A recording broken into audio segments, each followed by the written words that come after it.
Hey, I'm Bobby Goodson, and this is Goodson's All Terrain. Hauling these logs in the hot sun, gotta clear them all out till there ain't none. Work that tiger cat to death till the job's done and we do it all again. Through the sand beds and the muddy waters, push this old can work just a little bit harder. Got my 990 pulling to make an honest dollar. It's Goodson's All Terrain. Goodson's All Terrain. Goodson's All Terrain.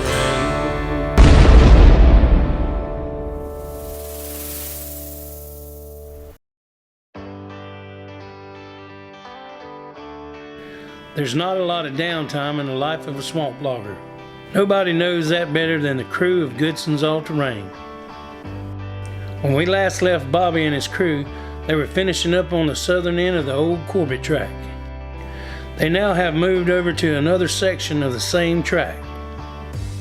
And with Corbett timber shut down, that means extra long hauls to Montague and Georgetown. This slows down production, leaving a lot of wood on the decks and not enough trucks to haul it. There are a few contract drivers that try to pick up a little slack, but with the amount of wood versus the availability of trucks in addition to the long hauls, it's proving futile.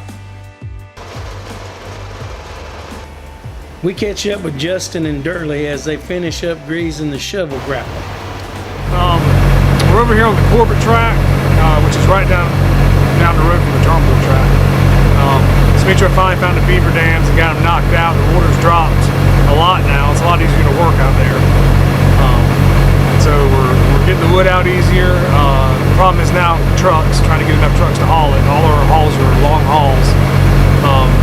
But Georgetown is continuing to buy. They're not cutting us off, so maybe some of this rain slows some people down. So everything's going pretty good out here if we just get some trucks, get this wood out of here.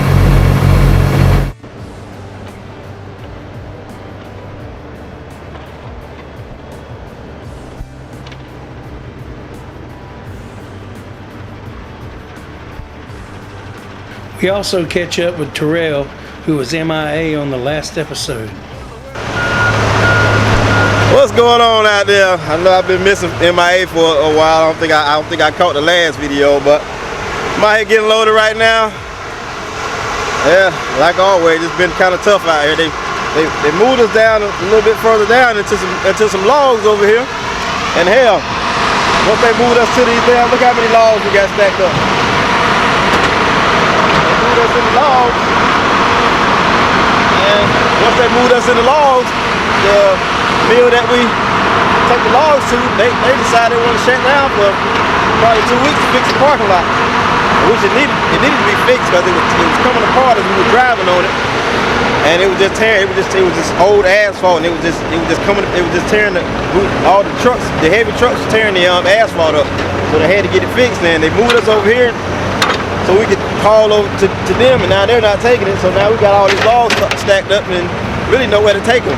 I mean, we could take them up to Montague, but you can't get so many loads up there because it's so far away. And we're still getting cut wood for Georgetown, but we're not getting as much cut wood as we was. And when we had a lot of cut wood, Georgetown didn't need a lot. Now Georgetown needs a lot of cut wood. We ain't got much to take to it. But I mean, neither here nor there. It's just, I don't know. There's always something out here in the woods. But what's going on, Gary? Huh? I'm telling about how they moved us in these logs, and now the people don't want to buy them. Ain't that something? All that time we had all that cut wood. Georgetown didn't want to buy much. Now Georgetown needs cut wood. We ain't got much cut wood. We got a bunch of logs. You know what I just told you? If this was fun, everybody want to do it. I know, right? It ain't no fun. What's going on? Bigo! What's up, Gary? I'm gonna get up. I'm pull this turnbull. Then I'm gonna drop my in here and I'm gonna go back. I got a doctor for him. If he's got another short, I'm gonna pull one more short a little bit. Yeah, I'm gonna try to work tomorrow, so I'll get it. Yeah, okay. All right. Well, that's about it. Just another day in paradise. We'll see you later on. But yeah, y'all don't forget to hit that like and share button.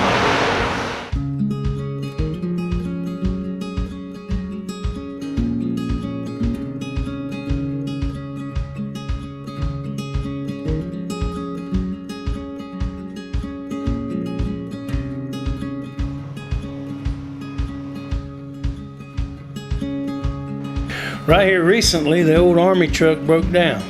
It was missing second gear, but finally the entire transmission flew south. This forced Bobby and Justin to bring Oscar's old auto car back into service, spotting trailers. Abraham didn't seem to mind the change. Right now, I drive the auto car. For the Army show is broken, the transmission. So that's good job.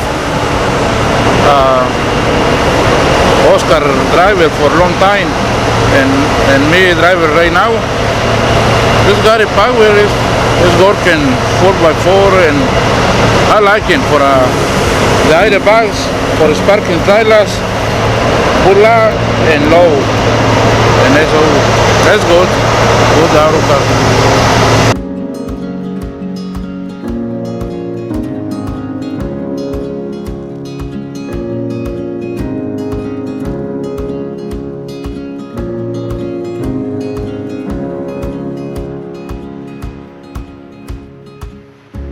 Now, it's no secret on the job site that Terrell and Gary enjoy antagonizing each other whenever they get a chance. Nothing like good jokes on the job site.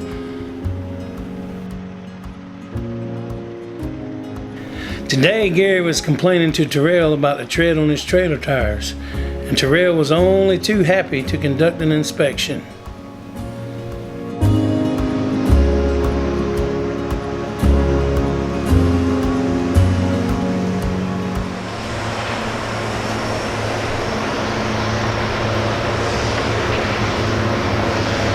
Turns out there weren't much to inspect. We ain't talking about that.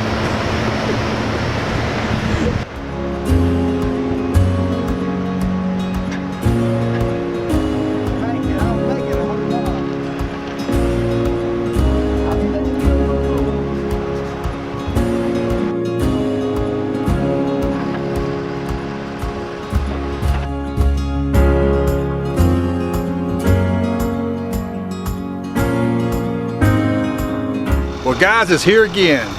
It's funny. When I was a little kid, Christmas come about every 2 years. Now that I'm buying for Christmas, it comes 3 times a year. And it's here again, and you know, for us in the logging industry, you know, it's always a bad time because usually it's wet, you can't work, or you know, for us this year it's actually quotas. I mean, but anyway, it's a tough time right now in the woods, and I got to try to get Christmas bonuses together. And of course, you got Christmas falls on a Wednesday, right in the middle of the week, and we usually take the day before and the day after off, so that's going to mess up that whole week. And then it's going to put New Year's on a Wednesday, and we usually take that day off. So we got about 2 weeks here that we're not going to get a lot done. But I try to keep my mind on what Christmas is really about. It's not about the gifts, it's about the Lord Jesus coming to die for our sins here on this earth. I mean, he was born to die for us. And that's really what Christmas is about, and I keep that in the back of my mind. But it is kind of frustrating with, you know, just, you know, the way people prop it up and they make it so, I don't know, commercialized, and that's really what it shouldn't be about. But it is, but we're going to deal with it. But it's always a good time, and hopefully we can get the bonuses together for the guys. We haven't had a chance to introduce one of the new skidder operators. Everybody say hello to Mr. Junebug. Hey, Junebug, aka Timber Dog. I've been doing this for a number of years. Worked for Bobby Goodson, all-terrain, swamp logging. And I can run mostly anything out here. Over 20 years.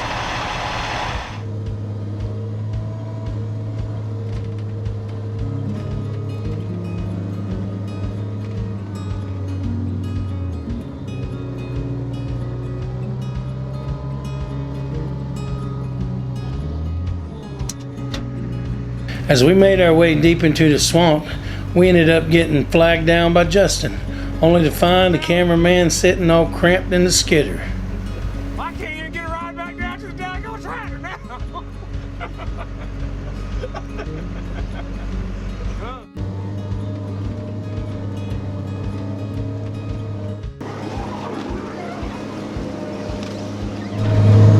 Yeah, the water was a little higher than this right here, so Metro had to go in the back and cut the beaver dam down, and it came down a whole lot. It was a little higher than this right here.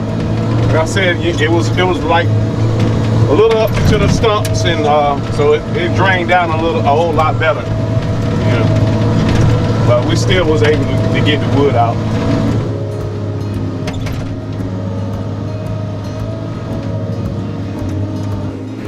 Running in the swamp, it is absolutely imperative you stay on the road. A hole that you hit off the road can be 4 or 40 feet deep, which makes the possibility of losing a tractor very real.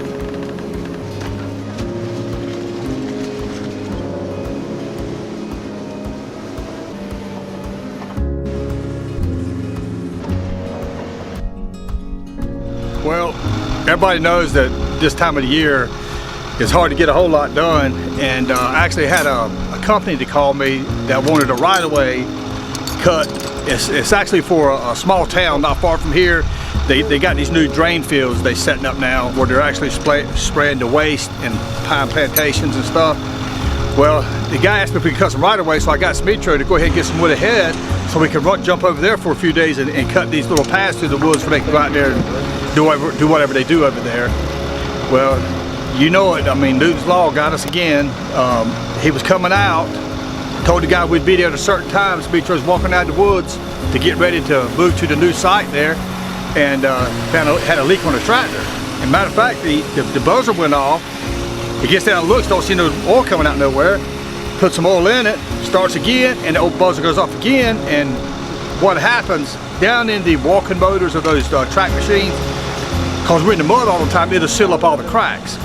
And the oil will get into the car body, and it could leak, probably 50, 60 gallons before it finds a hole to get out.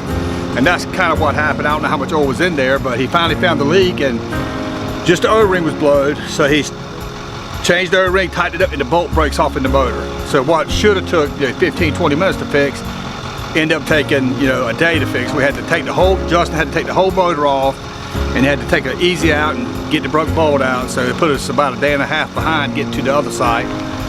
But we got it, finally got over there, and the guy, he's okay with it, and we're doing the job for over there. So, but that's just the way things works out here. I mean, you try to do something to get a little ahead, because I mean, the wood business is a little bit slow right now, and try to make a little hustle on the side, and then it backfires and ends up costing us money. But we got it done, so I'm happy. I was working. They was working on the within the thing, the head that was cracked. And was set over there, and we're cranking it to move the head around, and the alarm come on over there, and they usually come out. They have a low light and dangerous. They call it dangerous because it's real low in oil. And she come out one time, the low light, and I don't put it too much attention. We do what we do. We moving the head and set it down, and then the dangerous light come on. So I was looking at it, and then they have this thing in the back. They have like a bubble like this, glass bubbles, so you can see the level. I go over there and checking it, and they was real low. So there was no oil. I said, I don't know where the oil is gone.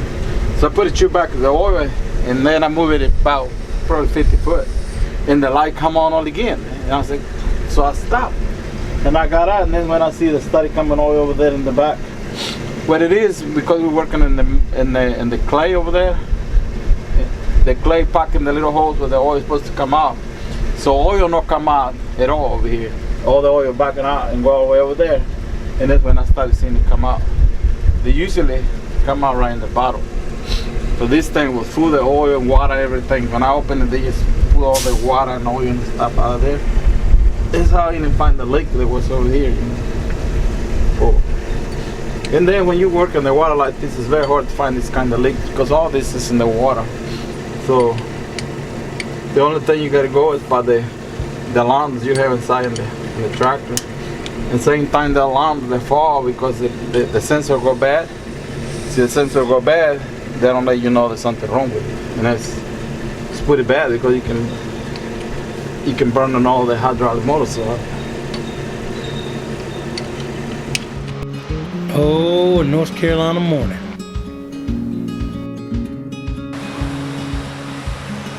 Well, after a relaxing Christmas vacation, the boys are hard at it again.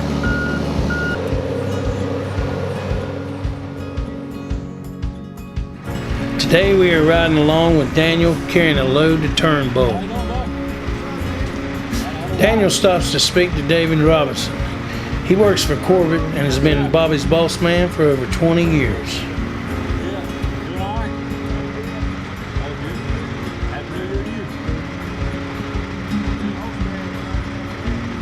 We also run into Bobby along the way.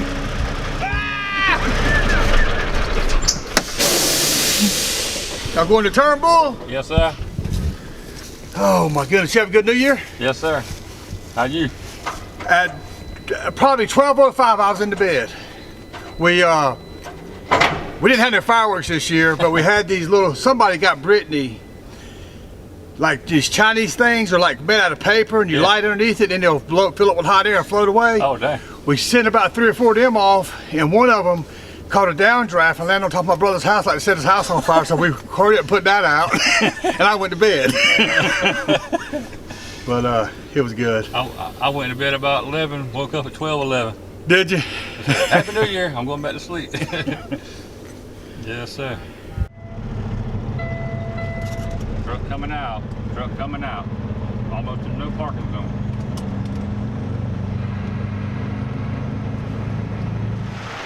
Making sure the wood is securely strapped is paramount. A fine from the North Carolina motor carrier can be very hefty. Now there's no way on God's green earth he could do that twice in a row. I guarantee that.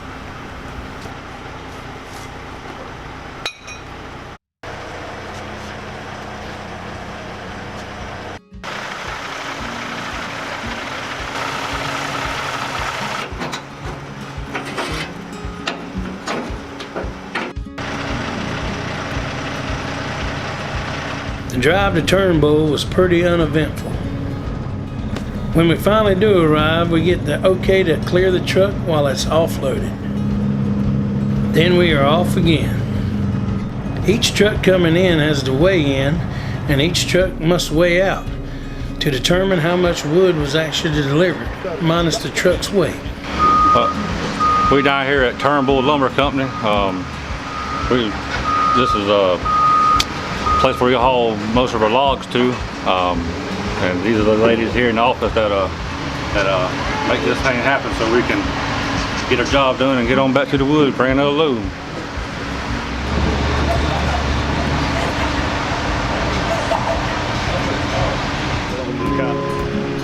On the way out, we run into Monkey and shoot the bull for a little bit. Come on, let's see that fan that they fell down there and went to do a lot of stuff right on the deck. Okay, bad turn to be on, make it happen. Right out there to try to get back long couple short ones.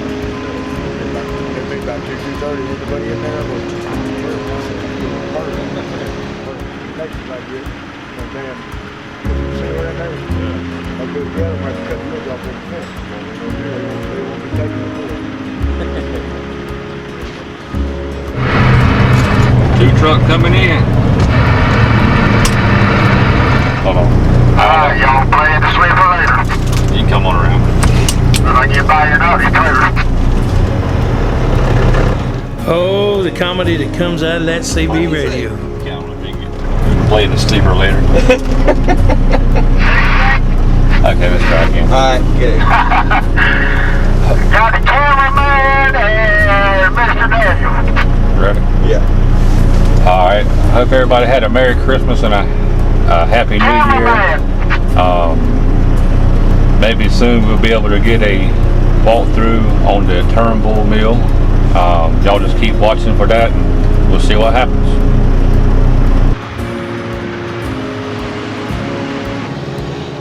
Not long after, Gary pulls up. Apparently he wrung off a bolt in his hub and it's slinging grease all in the rim. Keep me as hard as you can keep me. The day before, Gary had another encounter when his mirror cover flew off after hitting some debris on that wide road from Whiteville. We got down this side of Myrtle Beach yesterday morning. A big piece of equipment had been there and hit a limb or something. It was hanging down, and of course you know I hit it. It knocked the mirror on this side all the way in against the glass. Well, I got it back out, going to Edwards yesterday. They're about white, so I heard something flap, flap, flap, and that thing come up and went in the air about 40 foot. The cover. Yeah. But I marked my spot where it come off at. You know, and I come back and I stopped. I had to walk a little bit further than I wanted to, so I went and found it. I'm gonna let Kenwell place put it back on. They I don't remember what part of it was, but Kip said he was going down the road the other day and his mirror fell off. The glass fell out or the mirror fell off, or what fell off, but something fell off. That arm breaks where that arm hit it, Lynn hit it, it breaks in the middle, so it didn't really hurt the mirror bad, but it hit it hard enough that it loosened that cover. I got the cover. I'm gonna let that guy Kimball put it back on. So they didn't tell you what that thing cost. Now that New Year's and Christmas is over, the crew can focus back on the job at hand. Not much has changed as far as the job, just a lot of wood, not enough trucks.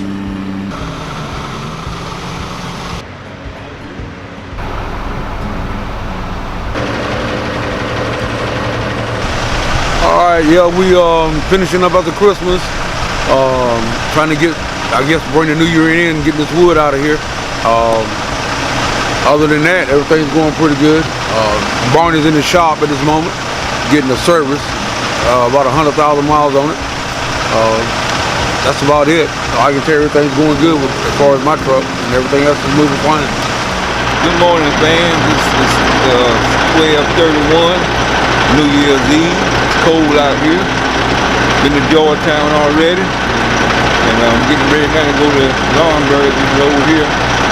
I need 3 more long loads to try to make that bonus and for the week. So I don't know what the load count look like, but I hope it's a good load count for this week. I know it make Bobby happy.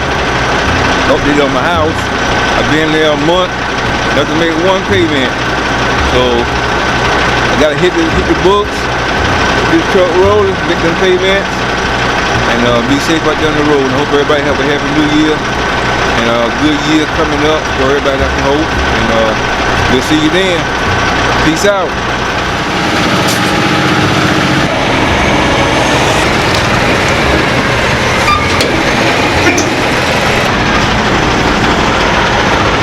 It's actually winding down.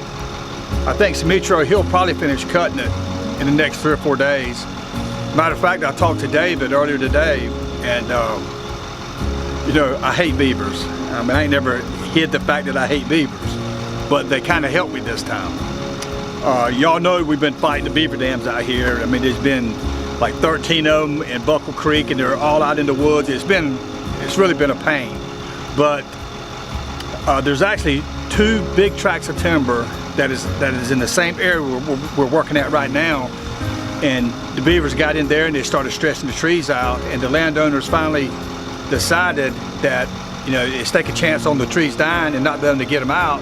They decided they could go ahead and cut it, which is good news to me because this is really good timber down here, and of course it ain't signed, sealed, and delivered yet, but we're talking, and I'm hoping that it comes through, but it'll add 500 acres to what we're already cutting, and we need it because, I mean, where we're at right now is a good location, and the ground isn't real awful. It does flood, and when it floods, you just gotta, you know, leave for a little while, find a higher ground, but the water usually doesn't stay flooded very long, but we got a good variety. That's what we gotta have right now. We got a lot of different varieties of logs, and we got good pulpwood, and it's some of the best wood that you'll cut. Some of the best wood that I've cut since I've been logging in 34 years. I mean, I've cut good tracks, but nothing with this kind of volume and be able to stay here this long. So that is really looking good for us, and you know, we need it, and I hope everything works out where we can stay here and cut. Even though we're an hour and a half from home, this is about as close to home as we get. We never get real close to home. So y'all just pray with us that everything will work out and we can keep these trucks rolling, because I've got they got to run a long time to pay for them, and hopefully we can get these old tractors fixed. Of course, this is another thorn in our side. We've been running the super singles, gosh, for 10, 12 years now, and they quit making them, or we can't find them anymore. Not the 60s. I mean, you can find 44s and 50s, but they're not wide enough. It's got to be 60 or wider. And we put duals on, and these bigger tractors pull such big pulls of wood that the rims can't stand it. This has been the 4th or 5th time that we have actually broke the dual ring off or the rim busted or whatever. But we got a fix for it. It's just gonna take 5 or 6 weeks to get the parts in. On the front end, we put these big pipes. The pipes takes the stress off the rim and puts it in the pipe. You know, it's like what the farmers do with their tractors. But I ain't got it now, so I gotta fix it again, and hopefully it'll stay there at least for the next 4 or 5 weeks till we get the pipes in. But that's my project for today. Hopefully I can get it done between Dan and tomorrow. Darley's on the clown buck right now, so we got enough tractors pulling. But it never ends, you know. Daddy always said that every day ain't good, because if there were, you wouldn't know when you had a bad day. No, I got that backwards. Scratch that!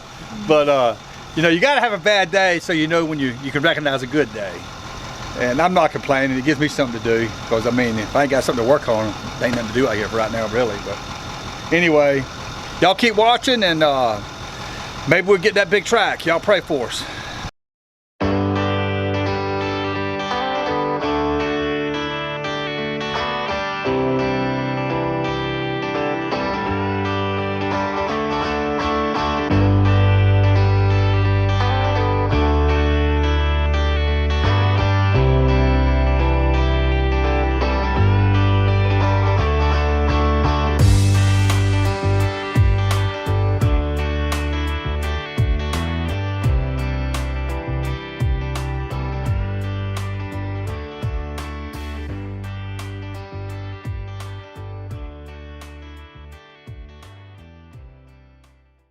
Guys, we got a question from a viewer. Wants to know if we're hiring truck drivers, skidder operators, or mechanics. Yes, we are. If anybody out there needs any one of those jobs, anything pertaining to our industry, if you could just call our office, give the girls in the office, my wife Lori and Kim, your information, and you know, tell me what you can do and your experience level, because it's hard to find good people that want to work. I'm not looking for somebody that wants a paycheck. I want somebody that wants to earn a paycheck. So if you're interested, please call us. We're looking. Okay, I had another question. Somebody asked if we still use chainsaws for bigger trees. We do, but our saw head, Smeetro's machine that he's cutting, we got a 26-inch disc on the front of it. It's 26 inch deep. So he can cut about a 55-inch tree with that head. And there's not a whole lot of trees left that is bigger than that. Not where we're working at anyway. So we do have a saw. We still keep 2 chainsaws, and I don't think we put gas in them in the last 4 or 5 years. But we still use saws, but mostly what we're using right now, I call it a weed eater. It's a pole saw, and it's a 250 steel pole saw that we use to trim up the trucks, and everything else is done mechanically. But we still have chainsaws, we just haven't had to use them in a long time. We had a question from a viewer, and they asked the question, what do I think of the logging industry in the future? That's a $1 million question. I don't have an answer for that because I can't see the future, but I can say this about North Carolina. There's 631 loggers in our state, and we hold up a $32.8 billion industry. It's either 1 or 2 in North Carolina. So if logging does not succeed, there's a lot of money that's going to quit flowing in this country or in this state. So I hope that the future is good. I can only see it getting better, but I've been saying that for 35 years, that it's going to get better, it's going to get better. And it will one day. I just hope I'm alive to see it. But there's 631 loggers that holds up a $32.8 billion industry in this state. So we got to keep going. That's the only answer I can give you. Well, guys, I hadn't said anything about it till now. 2 weeks before Christmas, my dad passed away. He was 3 weeks short of his 74th birthday. And I know that my dad was saved.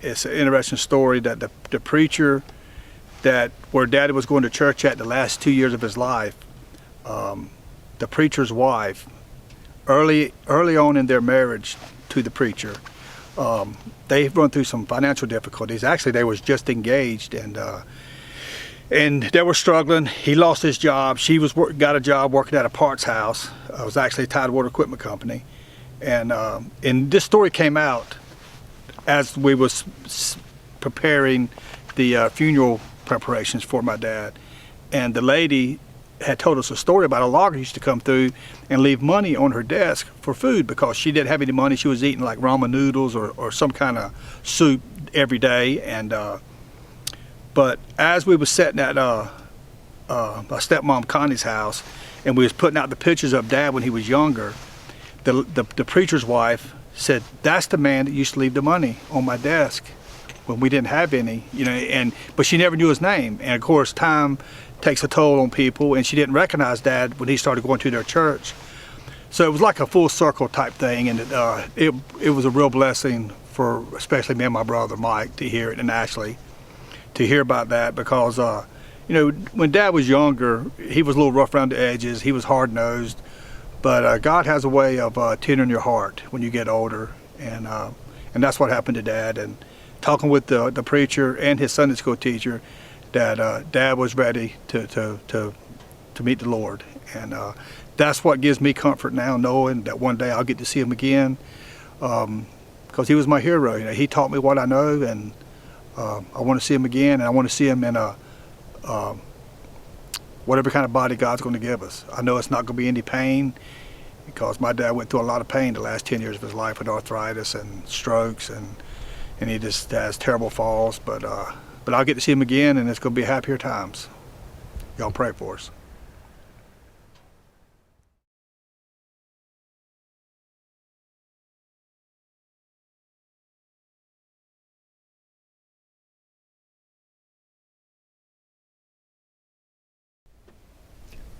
Well, guys, we're at the end of the video again, and y'all see our struggles. We're still fighting beavers. We're still, you know, trying to get the wood hauled to the mill. You know, we just got long hauls and don't have enough trucks, even though we got new trucks. But y'all keep watching the videos, hit that like, share button, and we'll keep you posted on what's going on here in the swamp.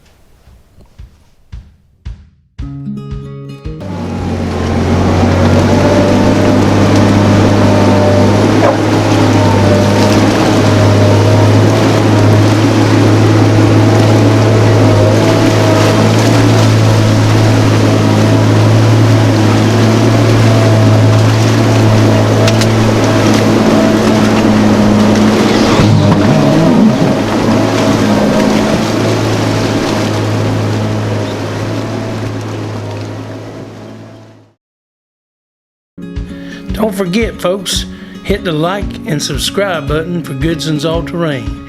And if you want to, just tell your mama, tell your daddy, tell your brother, tell your sister about it. Heck, tell your cousins, your grandma, your grandpa, the mail lady, tell your preacher, tell your teacher, tell that man you buy your tomatoes from at the fruit stand. Hey, maybe that boy that walks your dog. You can tell a stranger if you want to. Anybody you tell, just tell them to watch Goodson's All Terrain. It's good for you. It's just like eating honey every day.